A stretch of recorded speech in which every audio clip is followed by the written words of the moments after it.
तो hello friends, स्वागत है आप सभी का आपका अपना चैनल प्रॉपर क्लास में। और आज की इस वीडियो में हम लोग पढ़ने वाले हैं प्रश्नावली 11.1 के प्रश्नों को। और इसमें दिया हुआ है पहला प्रश्न कि निम्नलिखित तालिका में x तथा y समानुपाती या अनुक्रमानुपाती है या नहीं, ज्ञात कीजिए। इसको आपको बताना है कि समानुपाती है या कि नहीं है, इसी को आपको बताना है। तो इस सवाल को बनाने से पहले आपको यह जानना पड़ेगा कि समानुपाती किया है या अनुपात किया है, उसके बाद आप इस सबको बना पाइएगा और समझ पाइएगा। सबसे पहले हम समानुपात को समझने से पहले अनुपात को समझेंगे कि अनुपात क्या है। तो देखिए यहाँ पर अनुपात क्या बताता है कि किसी वस्तु का किसी चीज़ से तुलना बताता है। देखिए, अगर यह कलम है और इस कलम को पूछा जाए कि यह कितना गुना बड़ा है या कितना गुना छोटा है, तो आप इसका आंसर दे नहीं पाइएगा, क्योंकि यहाँ पर कोई दूसरा वस्तु नहीं है। इसको तो यहाँ पर क्या ज़रूरी है, यहाँ पर एक और चीज़ का होना ज़रूरी है। या मान लें जैसे कि यहाँ पर एक ढक्कन रहता और इससे हम इसका तुलना करते हैं कि बताइए कि इस ढक्कन से यह जो कलम है यह कितना गुना बड़ा है, 2 गुना बड़ा है, 2.5 गुना बड़ा है, 3 गुना बड़ा है कि कितना गुना बड़ा है, तो आप इसका आंसर दे पाइएगा। अगर यहाँ से ढक्कन को हटा दिया जाए और तब पूछा जाए कि बताइए कि यह कितना गुना बड़ा है, तो आप इसका आंसर नहीं दे पाइएगा। या कहा जाए कि यह जो है इसका वजन है, यह कितना गुना वजन है, तो भी नहीं बता पाइएगा। यहाँ पर क्या होना ज़रूरी है, यहाँ पर इसी तरह का एक और वस्तु का होना ज़रूरी है, तब हम इसको बता पाएंगे कि इससे इसका वजन कितना बड़ा है या इससे इसकी लंबाई कितना गुना बड़ा है।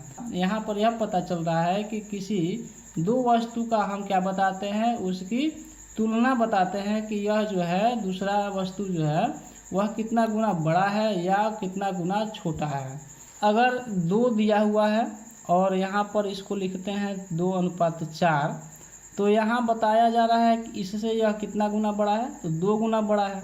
और इसी चीज़ को हम इस तरह से भी लिख सकते हैं 2/4, तो इसको कहते हैं 2/4। इसको कटाते हैं तो देखिए यहाँ क्या आएगा, 1/2 आएगा। यानी इससे यह क्या है, 2 गुना बड़ा है। या इसको कहें कि इससे यह क्या है, 2 गुना बड़ा है। या कहें कि इससे यह जो है आधा है, तो ऐसे इसको कह सकते हैं। तो यह क्या हो गया, आपका अनुपात हो गया।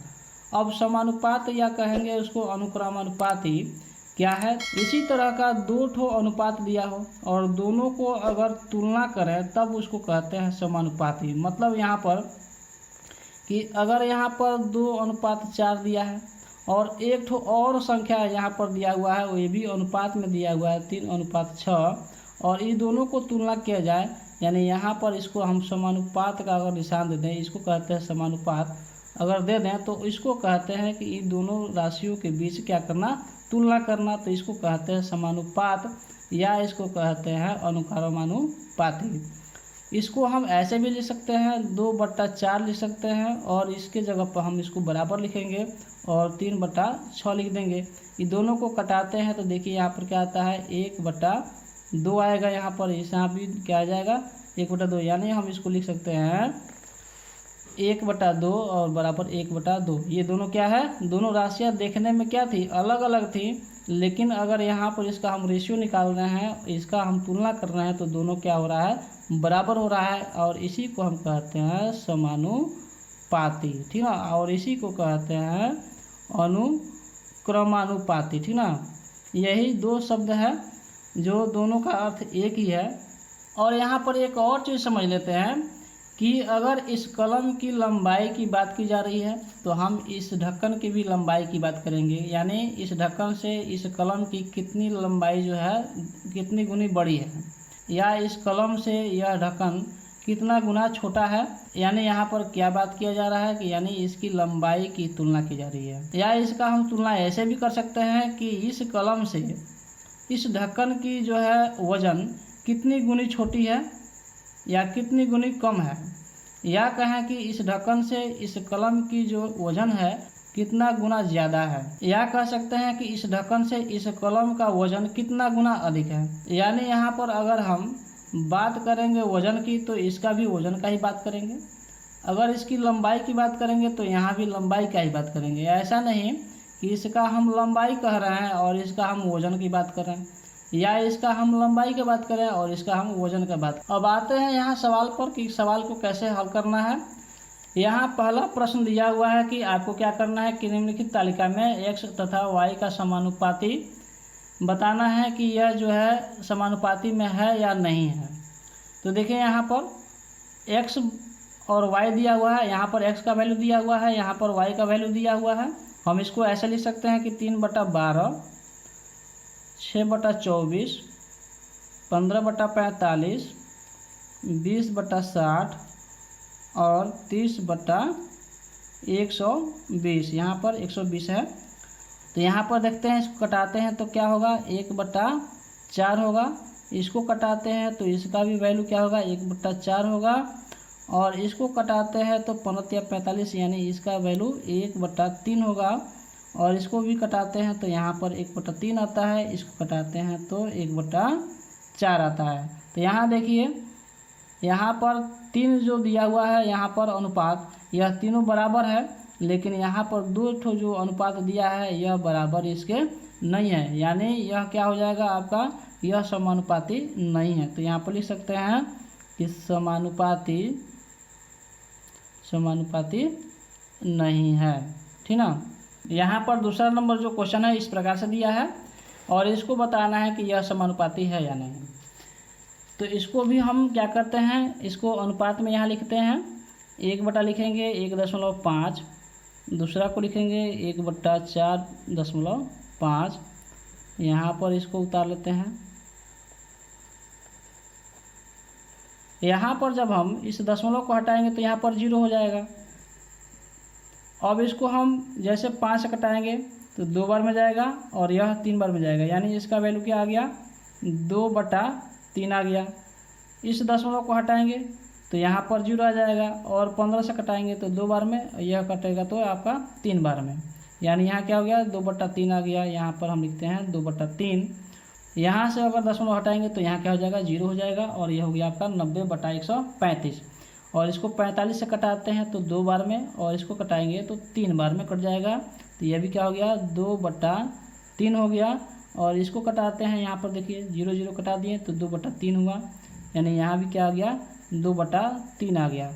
ये सभी के सभी क्या हैं, एक समानुपाती में है। ये सभी के सभी जो अनुपात दिए गए हैं सभी क्या हैं, बराबर हैं और इसी को कहेंगे समानुपाती। तो यहाँ पर लिखते हैं हाँ, ठीक ना, और लिखेंगे समानुपाती है, समानुपाती है, ठीक ना। तो ये क्या हो गया आपका दूसरा का क्वेश्चन का आंसर हो गया। दूसरा नंबर क्वेश्चन कह रहा है कि टाइपिंग की परीक्षा पास करने के लिए कम से कम 30 शब्द प्रति मिनट टाइप करने होते हैं। एक परीक्षार्थी को पास करने के लिए आधे घंटे में कम से कम कितने शब्द टाइप करने होंगे।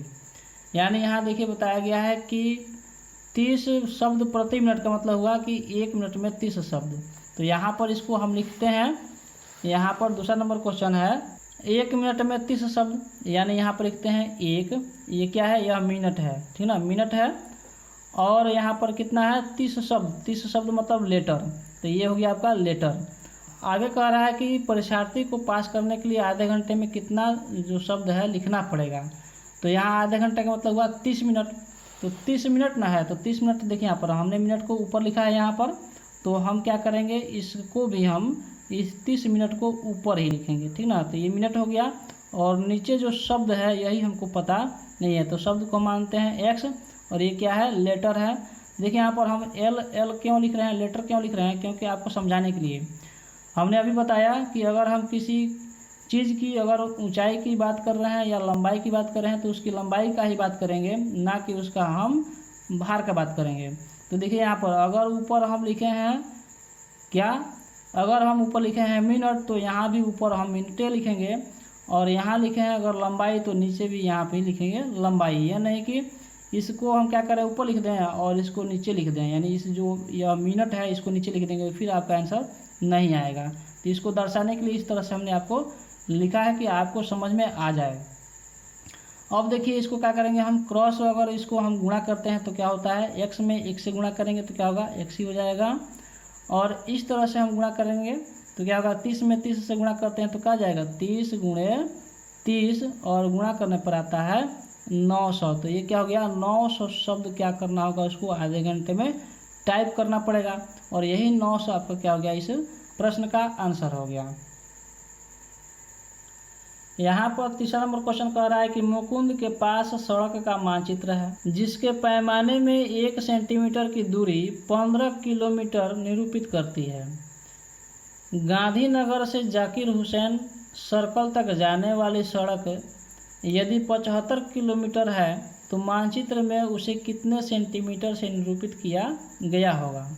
यानी कह रहा है कि 1 सेंटीमीटर नापते हैं मानचित्र में, ना मानचित्र मतलब नक्शा, उसमें अगर नापते हैं 1 सेंटीमीटर तो उसको हमको क्या करना पड़ेगा, जरीब से या किसी दूसरे जो होता है आपका किलोमीटर नापने वाला, वहाँ पर हम नापेंगे 15 किलोमीटर। अच्छा, तो 1 सेंटीमीटर में अगर 15 किलोमीटर तो 2 सेंटीमीटर में कितना हो जाएगा, वह हो जाएगा आपका 30 किलोमीटर। और उसी को आपको बताना है कि 15 किलोमीटर निरूपित करने के लिए मानचित्र में कितना सेंटीमीटर लिखना पड़ेगा। तो उसको देख लेते हैं। यहाँ पर दिया है कि 1 सेंटीमीटर, कौन सा क्वेश्चन है, तीसरा नंबर क्वेश्चन है। कह रहा है कि 1 सेंटीमीटर कितना दिया है, तो 15 क्या दिया है, 15 मीटर दिया है। तो ये 15 किलोमीटर था, तो यहाँ हम 75 किलोमीटर लिखेंगे। और ऊपर का जो है हमको पता नहीं है कि कितना उसको सेंटीमीटर दर्शाना पड़ेगा। और इसको हम क्या करते हैं, क्रॉस इसको हम गुणा कर लेते हैं। तो इस तरह से हम गुणा करेंगे तो क्या आ जाएगा, यहाँ पर 15x हो जाएगा और इधर 75 हो जाएगा। और 15 से इसको कटाते हैं तो कवर में कट जाएगा 15 × 5 = 75, यानी x बराबर क्या आ गया आपका 5 सेंटीमीटर आ गया। तो ये आपका क्या हो गया, इसका आंसर हो गया। चौथा नंबर क्वेश्चन देख लेते हैं। ये चौथा कह रहा है कि यदि 25 मीटर कपड़े का मूल्य 337.50 पैसे, यानी यहाँ कह रहा है कि 337 रुपया 50 पैसे हो तो पहला कह रहा है कि उसी प्रकार के 60 मीटर कपड़े का मूल्य क्या होगा। यानी यहाँ पर हमको निकालना है इसका रेशियो कि इसका रेशियो क्या है, और उसके बाद हम इसको हम बना पाएंगे। तो इसका पहले हम रेशियो निकाल लेते हैं। यहाँ पर दिया हुआ है कि 25 मीटर कपड़ा, तो हम लिखते हैं चौथा को कि 25 मीटर कपड़ा है और इसका मूल्य कितना है, इसका दिया हुआ है 337 रुपया 50 पैसा। अब यहाँ पर हम जो दशमलव दिया है इसको हटाते हैं, तो यहाँ पर क्या है, दशमलव के इधर 2 अंक है तो 2 ठो जीरो बिठाते हैं और इसको हम इस तरह से कटा लेते हैं। और जब हम इसे कटाएंगे 25 से तो यह कितना बार में कट जाएगा, आपका 10 बार में कट जाएगा। इसको कटाएंगे हम 25 से तो यह कट जाएगा आपका 135 बार में, ठीक ना, 135 बार में कट जा रहा है। अब इसको 5 कटाते हैं तो 2 बार में, इसको 5 से कटाते हैं तो कितना बार में, तो 27 बार में। यानी इसका रेशियो निकल के आया आपका 2:27, ठीक ना। तो यहाँ पर लिखते हैं 27। और ये क्या हो गया आपका, इसका रेशियो निकल गया कि अगर 2 मीटर कपड़ा खरीदते हैं तो 27 रुपया लगता है। तो यहाँ पर 25 मीटर का दिया है इतना रुपया। तो अब हम इसको निकालते हैं कि उसी प्रकार के अगर 60 मीटर कपड़ा खरीदना होगा तो उसका मूल्य कितना होगा। तो देखिए ये मीटर है और ये क्या है, रुपया है। यहाँ देखिए 60 मीटर दिया है, तो यानी हमको क्या करना पड़ेगा, यहाँ भी इसके साथ 60 मीटर को ऊपर लिखना पड़ेगा, जैसे यहाँ पर हमने ऊपर लिखा है। तो हम लिखते हैं, पहले प्रश्न को बनाते हैं। यहाँ पर दिया हुआ है इसका रेशियो पहले से कि 2/27 इसका रेशियो है, और इसी रेशियो से हमको कपड़ा खरीदना है। तो 60 मीटर खरीदना है तो हम लिखते हैं ऊपर 60 और नीचे लिखते हैं x, और यही हमको पता नहीं है कि कितना रुपया उसको लगेगा। तो यहाँ पर क्रॉस हम क्या करते हैं, गुणा करते हैं। इसको ऐसे गुणा करेंगे तो क्या हो जाएगा आपका 2x हो जाएगा, और बराबर में इसको हम गुणा करते हैं तो ये दोनों क्या हो जाएगा गुणा में, यानी 60 × 27 हो जाएगा। और इस 2 से इसको कटाते हैं तो यहाँ पर क्या हो जाएगा आपका 30 हो जाएगा, और x बराबर हो जाएगा आपका 30 × 27। और जब इसको हम गुणा करेंगे तो क्या हो जाएगा, 3 देखिए तो यहाँ पर, तो 7 × 21 का 1 और 3 × 6 और 2 8, यानी 810। यानी यहाँ पर 60 मीटर कपड़े का मूल्य कितना हो गया, 810 रुपया हो गया। चौथा का दूसरा दिया है कि 1620 रुपया में इस तरह का कितनी लंबाई का कपड़ा खरीदा जा सकता है। यहाँ पर रुपया दिया है और हमको क्या करना है, इसकी लंबाई निकालना है, यानी कितना मीटर कपड़ा खरीदाएगा। तो हम यहाँ पर देखते हैं कि इसका जो पहले से रेशियो है वह 2:27 है, तो यहाँ लिखते हैं 2:27। और यह जो है यह रुपया दिया था तो रुपया हम लिखते हैं नीचे 1620 दिया था और यहाँ पर हमको पता नहीं है कि कितना मीटर कपड़ा है। अब इसको भी हम क्या करते हैं, क्रॉस गुणा करते हैं। इसको हम गुणा करते हैं तो क्या हो जाएगा, 27x हो जाएगा और बराबर में इसको ऐसे गुणा करेंगे तो 2 गुणे 1620 हो जाएगा। अब x बराबर क्या हो जाएगा आपका, 2 गुणे 1620 और यह जो 27 है नीचे आ जाएगा, हम लिखते हैं 27 और इसको 9 से कटाते हैं तो कटेगा आपका 3 बार में और इसको कटाएंगे तो यह कटेगा 180 बार में। 3 से कटाते हैं यह क्या हो जाएगा आपका 60 बार में कट जाएगा और 60 में जब 2 से गुणा करेंगे तो क्या हो जाएगा 120 हो जाएगा, यानी 120 मीटर कपड़ा हमको मिलेगा 1620 रुपया में। तो ये क्या हो गया आपका चौथा का दूसरा नंबर क्वेश्चन का आंसर हो गया। अब देखते हैं 5वां नंबर क्वेश्चन क्या कह रहा है। 5वां नंबर क्वेश्चन कह रहा है कि मकान के एक मॉडल में उसकी ऊंचाई 5 सेंटीमीटर व क्रमशः लंबाई व चौड़ाई 12 सेंटीमीटर व 8 सेंटीमीटर है। अब यदि वास्तविक परिस्थिति में उसकी ऊंचाई 25 फुट हो तो मॉडल में काम लिया गया पैमाना बताइए तथा वास्तविक लंबाई व चौड़ाई ज्ञात कीजिए।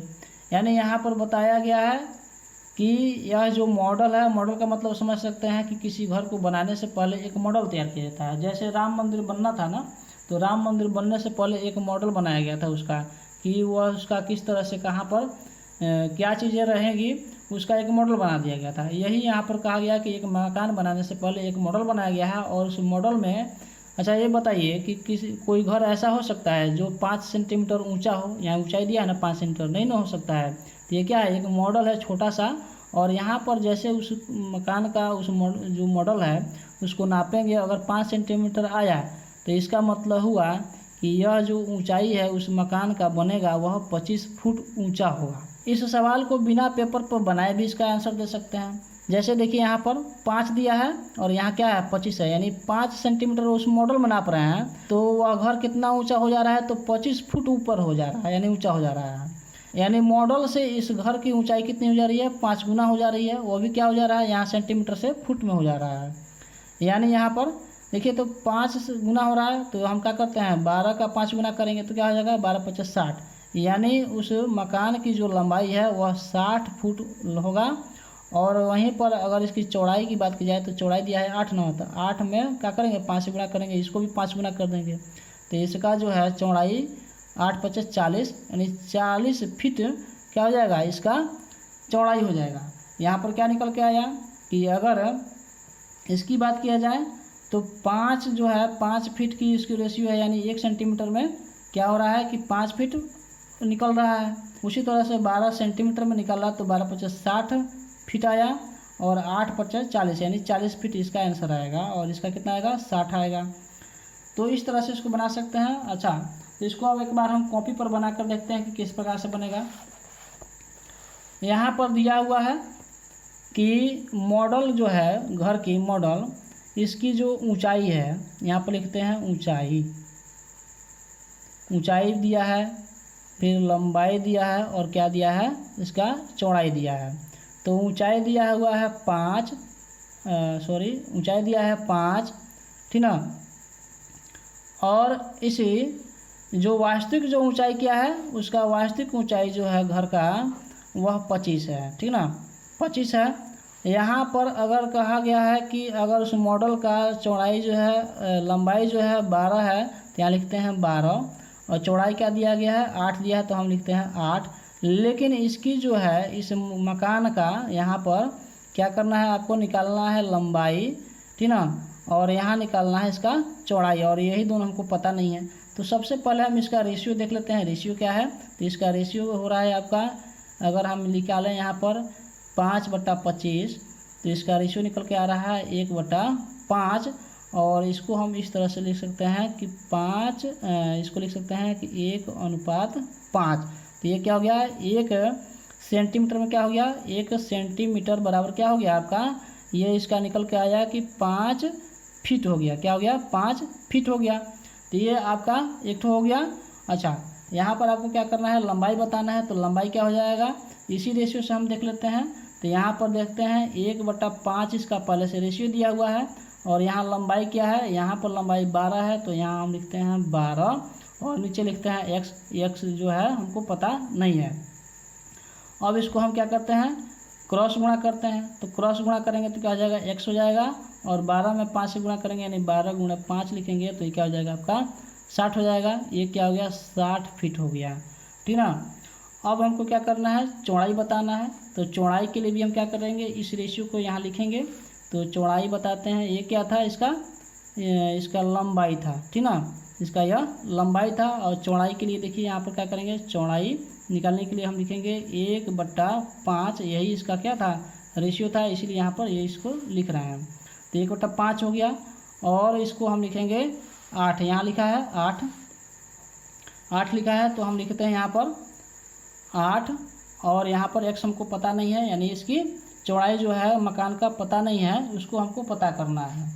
तो हम इसको फिर ऐसे गुणा करेंगे तो क्या हो जाएगा, x में 1 से गुणा करेंगे x हो जाएगा, यहाँ पर 8 में 5 से गुणा करेंगे तो 5 × 8 लिखते हैं, और क्या हो जाएगा, यह 40 फीट हो जाएगा, ठीक ना। तो इसका यह क्या हो गया, यह हो गया आपका चौड़ाई। अच्छा, तो इतना बनाने के बाद आप एक क्वेश्चन का आंसर दे दीजिए कमेंट में, इसका कमेंट करके आपको आंसर बताना है। क्वेश्चन है कि यदि 8 सिक्के जो है, 8 सिक्कों का भार 720 ग्राम है, तो आपको बताना है कि 20 सिक्कों का क्या करना है, 20 सिक्कों का भार क्या होगा। ये आपको क्या करना है, इसका आंसर बताना है। कमेंट में देखते हैं कि कितने बच्चे इसका आंसर दे पाते हैं। क्या है क्वेश्चन, एक बार और देख लीजिए। दिया हुआ है कि यदि 8 सिक्कों का भार 720 ग्राम है तो 20 सिक्कों का भार क्या होगा। इसका आपको आंसर देना है अनुपात में निकाल करके। अब देखते हैं हम क्वेश्चन नंबर 6 नंबर क्वेश्चन में दिया हुआ है कि मान लीजिए 2 किलोग्राम दाल में 7 × 10 का पावर 5 क्रिस्टल है, तब दी गई दालों की मात्रा में कितने क्रिस्टल होंगे। यानी यहाँ बताना है कि 2 किलो का दे दिया है आपको 8 किलोग्राम, और 5 किलोग्राम का आपको बताना है कि इसमें क्रिस्टल कितना होगा। इसको देखते हैं। यहाँ पर दिया हुआ है कि यह क्या है, 6 नंबर क्वेश्चन है। यहाँ पर दिया है 2 किलोग्राम और इसमें क्रिस्टल कितना है, तो 7 × 10 का पावर 5 है। पहले में दिया हुआ है कि 8 किलो का बताना है, तो 8 किलो का बताना है तो देखिए यहाँ पर लिखते हैं 8, और यह जो है क्रिस्टल हमको पता नहीं है यहाँ पर, तो हम इसको x मान लेते हैं। अब इसको हल करते हैं, इस तरह से हम गुणा करेंगे तो क्या हो जाएगा, 2x हो जाएगा। यहाँ पर लिखते हैं 2x, और बराबर में इसको हम यहाँ पर लिखते हैं 8 × 7 × 10 का पावर 5, और इस 2 से जब इसको हम कटाते हैं तो 4 बार में कट जाएगा। यहाँ पर आपका क्या बच गया, तो 7 में 4 से गुणा करते हैं तो 7 चौका 28, यानी 28 × 10 का पावर 5, और यही आपका क्या हो गया, इसका आंसर हो गया पहले का। और दूसरा देखते हैं। दूसरा में दिया हुआ है कि आपको बताना है कि 5 किलोग्राम में कितना होगा, तो 5 किलोग्राम का भी निकाल लेते हैं। दूसरा में 5 किलोग्राम को निकालने से पहले हम इस रेशियो को लिखेंगे, ठीक ना। तो इस रेशियो को हम लिख लेते हैं यहाँ पर 2 में दिया हुआ है 7 × 10 का पावर 5 दिया है, और अब हमको 5 का बताना है कि 5 किलोग्राम में कितना होगा, तो हम लिखते हैं यहाँ पर x, क्योंकि यही हमको पता नहीं है। फिर इसको इस तरह से हम गुणा करते हैं, तो यहाँ पर लिखेंगे 2x और बराबर में होगा, इसको इस तरह से गुणा करेंगे तो क्या हो जाएगा आपका 5 × 7 × 10 का पावर 5 हो जाएगा, और इस 2 को इधर भेजाते हैं तो x बराबर क्या हो जाएगा 5 × 7 × 10 का पावर 5, और बटा में हो जाएगा आपका 2, और इसको इस तरह से हम कटाते हैं तो 2.5 आएगा, और 2.5 में अगर 7 से गुणा करते हैं तो इसका आंसर आएगा 10.5, और गुणा में हो जाएगा आपका ये चीज़, यानी 10 का पावर 5, और ये आपका क्या हो गया, इसका आंसर हो गया 6 नंबर का दूसरा नंबर क्वेश्चन। 7 नंबर क्वेश्चन में कह रहा है कि एक मानचित्र का पैमाना इतना है दिया है, तो कह रहा है कि 2 नगरों के मानचित्र में दूरी जो है, कह रहा है कि 2 नगरों की मानचित्र में दूरी 3 सेंटीमीटर है, तो वास्तविक में उसके बीच की कितनी दूरी होगी।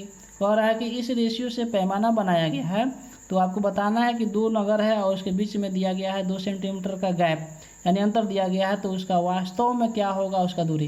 यानी कहने का मतलब यह है कि जो हम दूरी नापते हैं ना, आप देखे होंगे जब अमीन आते हैं तो नक्शा का जो होता है वह छोटा होता है, लेकिन उसी को जब नापते हैं करीब से तो वह बहुत दूर दूर तक जाता है। यानी कह रहा है कि एक जो है नापते हैं तो 25, यानी 25 के पीछे इतना जीरो दिया है, इकाई, दहाई, सैकड़ा, हज़ार, 10,000, लाख, 10 लाख, करोड़। यहाँ पर 2,50,000 जो है आपको क्या करना पड़ रहा है, ज़मीन पर आपको नापना पड़ रहा है। तो वही कह रहा है कि अगर दो गो नगर के बीच में अगर 3 सेंटीमीटर दिया है तब कितना होगा, यानी इससे क्या करना है, 3 गुना हमको कर देना है। नहीं, यहाँ पर 1 का 25 दिया है तो हम 3 का क्या करेंगे, 75 हो जाएगा। तो 75 दे करके इतना जीरो दे देना है। उसको एक बार कॉपी पर देख लेते हैं। यहाँ पर दिया हुआ है कितना, 7 नंबर क्वेश्चन का, कि 1 अनुपात दिया हुआ है 25 लिख करके और 6 गो जीरो दिया, तो हम यहाँ पर 6 गो जीरो लिख लेते हैं। और कह रहा है कि 3 दिया है, अगर 3 मतलब सेंटीमीटर लिखा हो अगर 2 गो नगर के बीच में तो कितना दूरी होगा, तो हम इसको इस तरह से गुणा कर लेते हैं। तो क्या हो जाएगा, इस तरह से गुणा करेंगे तो 100 हो जाएगा, और इसमें इससे गुणा करेंगे तो क्या हो जाएगा, यहाँ पर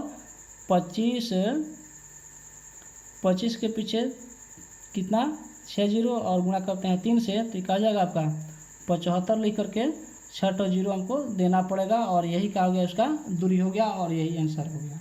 8 नंबर क्वेश्चन कह रहा है कि यदि एक स्कूटर 3 लीटर पेट्रोल में 96 किलोमीटर चलता है तो 320 किलोमीटर चलने के लिए उसे कितने पेट्रोल की आवश्यकता होगी। यानी 3 लीटर, देखिए यहाँ पर, यानी 3 लीटर में इतना दूर जाता है तो आपको बताना है कि 320 किलोमीटर जाने के लिए कितना तेल चाहिए। तो हम यहाँ पर उसको लिख लेते हैं। कितना नंबर क्वेश्चन है, तो 8वां नंबर क्वेश्चन। तो 8वां का कह रहा है कि 3 लीटर, तो हम लिखते हैं लीटर को ऊपर 3, और कितना दूर जाता है, तो 96 किलोमीटर जाता है। तो यहाँ पर भी देखिए, यहाँ पर हमको लीटर पता नहीं है, यहाँ लीटर ऊपर लिखे हैं, यहाँ पर लीटर हम ऊपर लिखे हैं, इसलिए यहाँ पर लीटर हम ऊपर मानते हैं, और नीचे दूरी है इसलिए हम नीचे दूरी इसको लिखते हैं, तो 320 लिखते हैं। अब इसको क्रॉस जब हम गुणा करेंगे तो क्या होगा, इसको क्रॉस गुणा कर लेते हैं, तो इसमें इससे गुणा करते हैं तो क्या हो जा रहा है आपका 96 100 जाएगा, और इसको गुणा करते हैं तो क्या हो जाएगा 320 गुणा 3 हो जाएगा। अब x बराबर क्या हो जाएगा, यहाँ पर लिखते हैं 320 गुणा 3 और बटा में लिखते हैं 96। इस 3 से इसको कटाते हैं तो कब में कटेगा 3 और ये कटेगा 2, यानी 32 हो गया। यहाँ देखिए 320 है, यहाँ 32 है, और इससे इसको कटाते हैं तो कितना होगा 10 बार में जाएगा, यानी यहाँ पर क्या हो जा रहा है आपका 10 लीटर पेट्रोल लगेगा। ठीक ना, यही आपका क्या हो गया, आंसर हो गया। और यह इसी के साथ आपका क्या हो रहा है कि प्रश्नावली 11.1 जो है समाप्त हो रहा है। आशा करता हूँ ये सभी चीज़ें, यानी ये सभी प्रश्न जो है आपको बहुत ही बढ़िया से समझ में आया होगा, और इसी तरह से आप अपनी पढ़ाई जारी रखने के लिए हमारे साथ बने रहिए। और बने रहने के लिए क्या करना होगा कि आपको हमारे चैनल को सब्सक्राइब करना होगा और बेल आइकन के ऑल पर क्लिक कर लेना होगा, और साथ ही साथ हमारे वीडियो को लाइक भी कर दीजिए। मिलते हैं अगले वीडियो में, तब तक के लिए जय हिंद।